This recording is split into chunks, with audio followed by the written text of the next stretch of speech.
I have no idea how this video is going to turn out. I don't have a mic, so you might be picking up some vibrations from the car. But today, I just want to talk about two things. The first one's the observer and what that means. And the second thing is tied to that. It's how to use that knowledge of being the observer to help you find what you are called to do in life.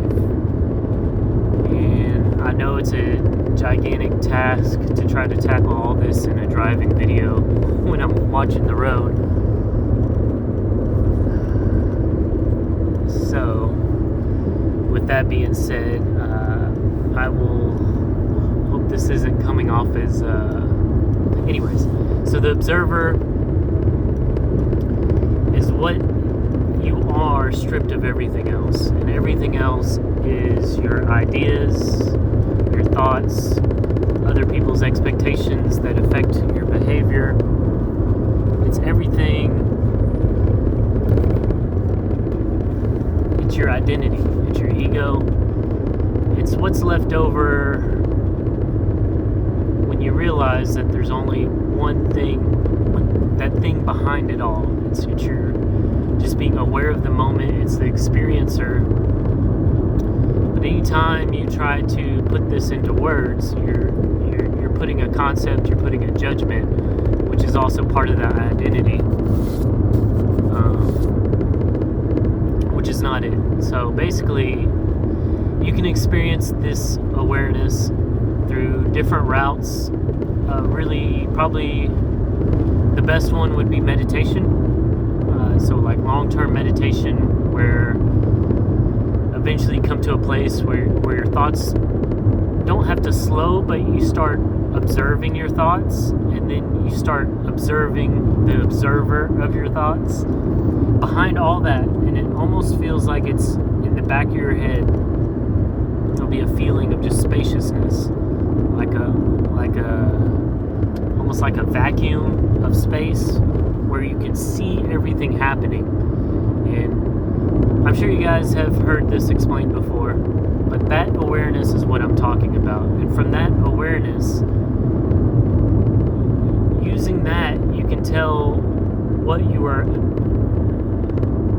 you are underneath it all. So you can observe yourself in the self that's not influenced, or not, at least understands the influence of social conditioning and expectations of other people, and expectations for yourself, and your own propensities for anger and jealousy and sadness. Whatever mental hangups you have, you can see that from this place. When you can see that from this place, when you are in that observer positioning, and able to see awareness from your own point of awareness, or the awareness. And my awareness is the same awareness that you have. It's not my identity, so it doesn't claim anything that's me. Because of that, you have the same awareness. It's just the experiencer of life. But when you know that, you can see yourself truly objectively, or when you're seated in this place, see yourself truly objectively. And from that point, you can decide what you want to do, what you want to be, what you're called for. So that might be a hobby. Most people would like to know what they would want to do that would make them most happy as far as a career. What also makes money. That's a catch-22 as well, because if you go after what makes money, that's coming from a place of fear and lack of. And that's what that awareness will help you go around. So basically, if you do what you're called for, what you feel you're called for, stripped of all the what the hell everybody else might want for you, what you really want. Say you're artistic and you want to be a painter. Everybody's going to tell you that painters don't make money, especially your family, and that's because they want to see you thrive and succeed and make a lot of money, because that's the safe thing, right?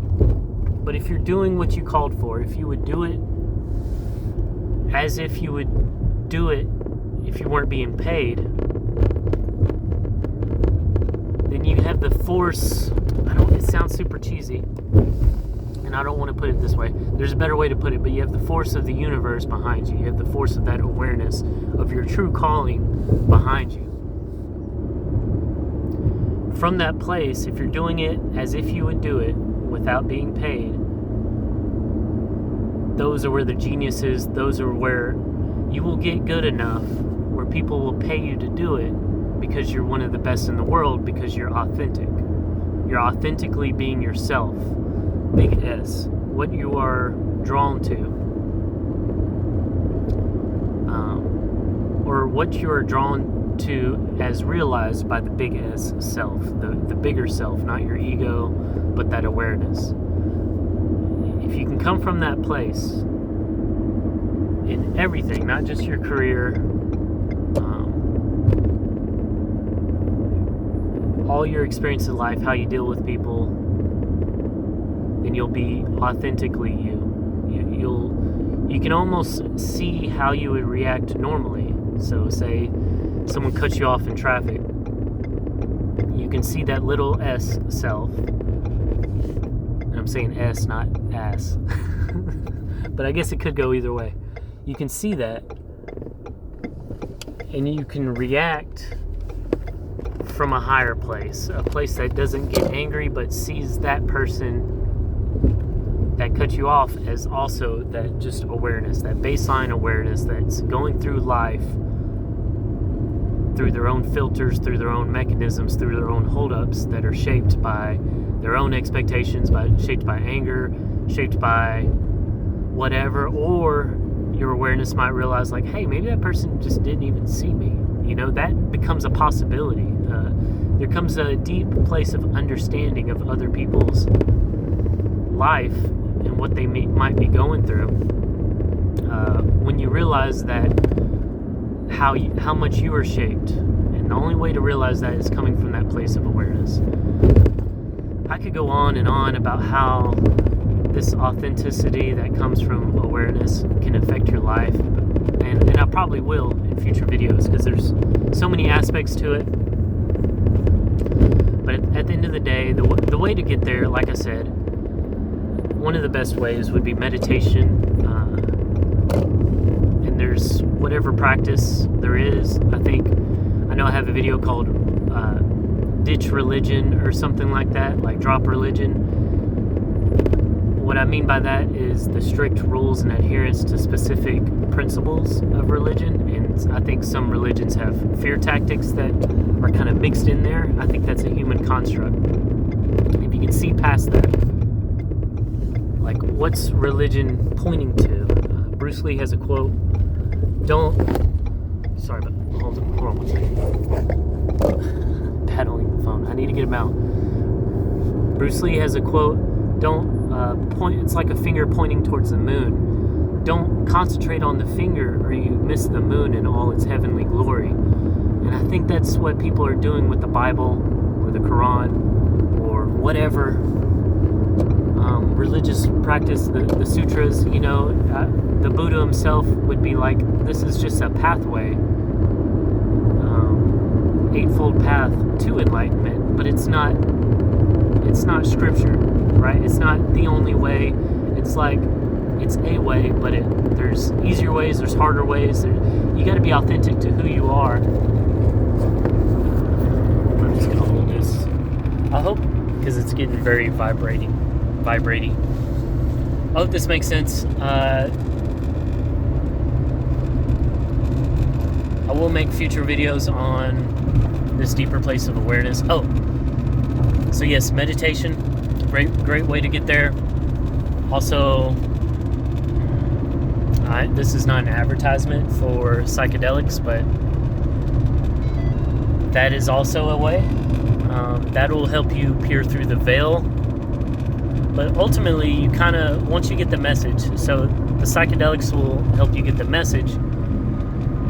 You want to be able to come from that place without psychedelics. You want to live in that up position, or at least one eye in heaven, one eye on on Earth.